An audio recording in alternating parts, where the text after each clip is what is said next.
Hello, my friend. Time for our meeting this Thursday, September 4th. Today marks 56 years. It was in 1969, I remember. I was in my second year of journalism school at PUC, when American Ambassador Charles Burke Elbert was kidnapped in Rio de Janeiro. He was in his Cadillac at the time.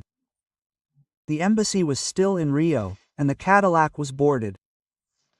He was put in a VW Beetle, in a combi van, hit in the head with a gun butt, and left bleeding. It was a group of 14, led by Franklin Martins, my fellow journalist, my colleague at Globo, and Fernando Gabeira, who was a congressman and my colleague at Jornal do Brasil.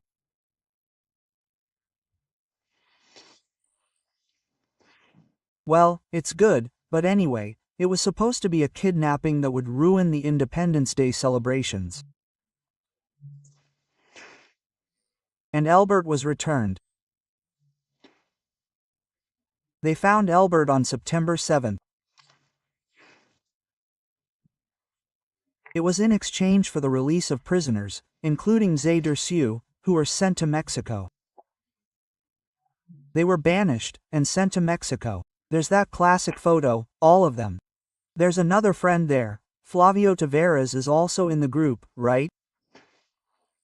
A VAR plane took them to Mexico. Well, now I wanted to remind you, all 14 were pardoned.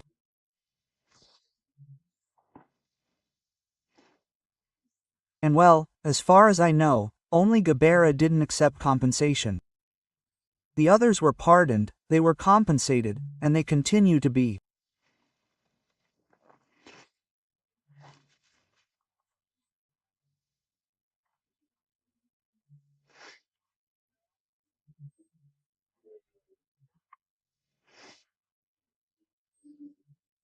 They received amnesty, they kidnapped the American ambassador, the Swiss ambassador, the German ambassador, the Japanese consul, they killed a Swedish businessman from the Danish group, the Ultra group, Boyles, they killed an American captain who worked at the embassy, they killed I think he was a lieutenant, a German major.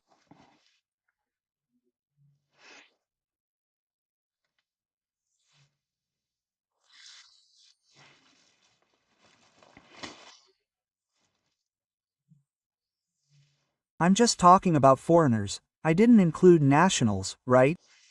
Just so you remember, not all of them were pardoned. And the amnesty law said it was without, any financial benefit, but they changed the amnesty law to grant financial benefit.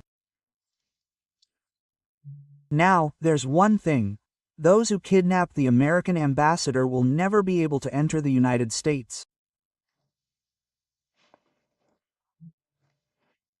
Without a visa, as Edgar Allan Poe do Corvo's poem says, right? Never again, never again.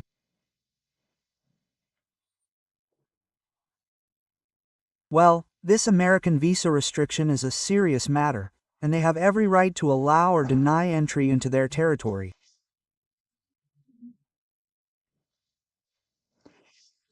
Okay, let's get to today's topics. Remember to subscribe and at the end, like or dislike.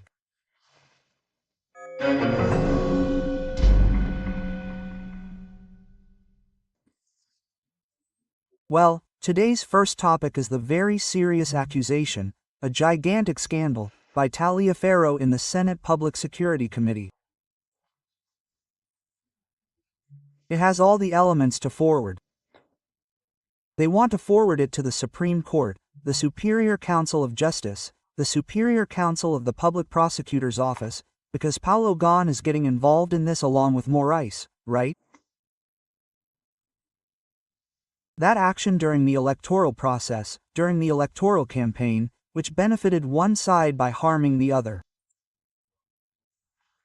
This is interference in the election. This is very serious, right? They're mobilizing to set up a Parliamentary Commission of Inquiry, CPI, to investigate this, To send it to the Organization of American States, the European Union, friendly governments, right? Well, the opposition is mobilizing on this. I was talking to a veteran journalist from Estadão, and he told me we can't stay silent about this, right? Estadão gave it a full page, and the south of Porto Alegre reprinted it, right? It's there in Gazeta do Povo, right? It's in Oeste too, but I didn't see it in Folha de São Paulo. Obviously I didn't see it in Globo, right? Well, this is very serious because it's a media outlet that lives off its readers, its uninformed audience. It's incredibly irresponsible. They're becoming accomplices in the attempted assassination of democracy in Brazil, of freedoms, of due process, of the Constitution, right, of the law, of the principles of the law, right?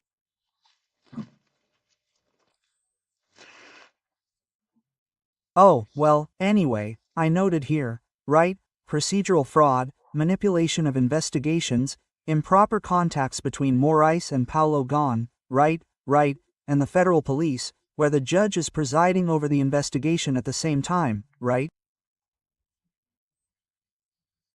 These are incredible things during the presidential campaign. Well, at the same time, there's a mobilization of the opposition, as now the Central has left the government, right?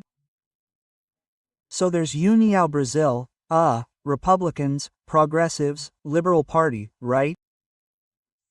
All of this gives about 340 votes, right? To create a Parliamentary Commission of Inquiry, CPI, and an amnesty bill, right? As I showed you, even kidnappers were pardoned. Now, there are people who were demonstrating, they were in a catwalk. As I said, on January 8th. Of course, those who are the precursor detachment, right, who entered the Planalto Palace without difficulty, were well received with water and greetings, are excluded. And they've been destroying a lot, right? That clock, for example, works of art. Those who destroyed the Supreme Court too, right? If there was destruction in Congress, they have to pay, right?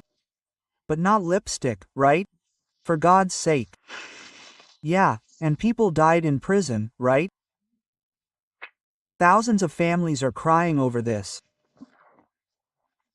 So, yeah, they're mobilizing one by one for an amnesty.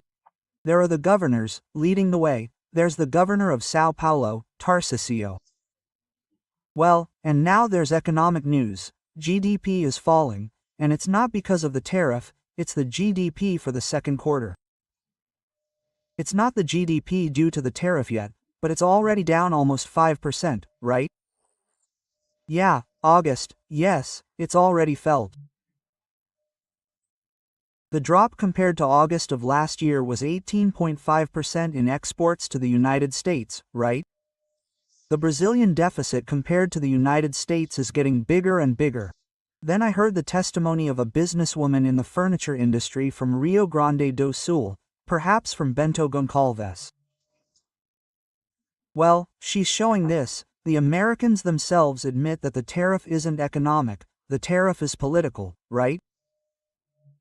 It's because Lula wants to side with China, wants to stand against the West, wants to stay, wants to deny the Holocaust, wants to support Rama to wipe Israel off the map, right? Totally against the Judeo-Christian values, Greek democracy, Roman law that we inherited from the accident. I was there now, in this parade of military strength in China. Behind Xi Jinping was Ambassador Celso Amorim, who is the one who influences Lula's foreign policy. And behind Putin was Dilma, right? That's our position today. And there on that platform, dictators from all over the world. It was a meeting of dictators. The Indian wasn't there, no, he was there the day before, but then he left. Supposedly to celebrate 80 years of China's victory over Japan, which was actually a victory for the United States, right? Oh, by the way, the United States liberated China, right? That's where they got help from the Chinese, obviously, right? But it was the Americans who also helped the Soviet Union with war material that entered through the North Sea, near the North Pole, providing material, right?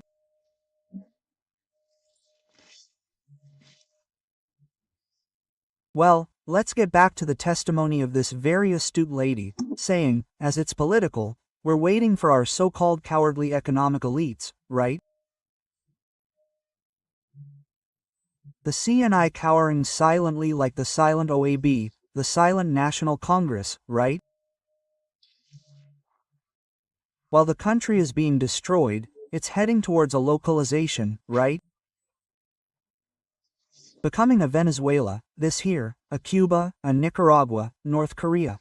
I don't believe it because it's not the same culture, nor is China the same culture, but in Latin culture it's easier, right, to deceive people. While the deception is already over in Bolivia, it will end in Chile, right? If it ended in Argentina, she draws our attention to this, right? Well, what's really wrong is the lack of mobilization among business people to call their representatives, their senators, and say, look, there's no support next year.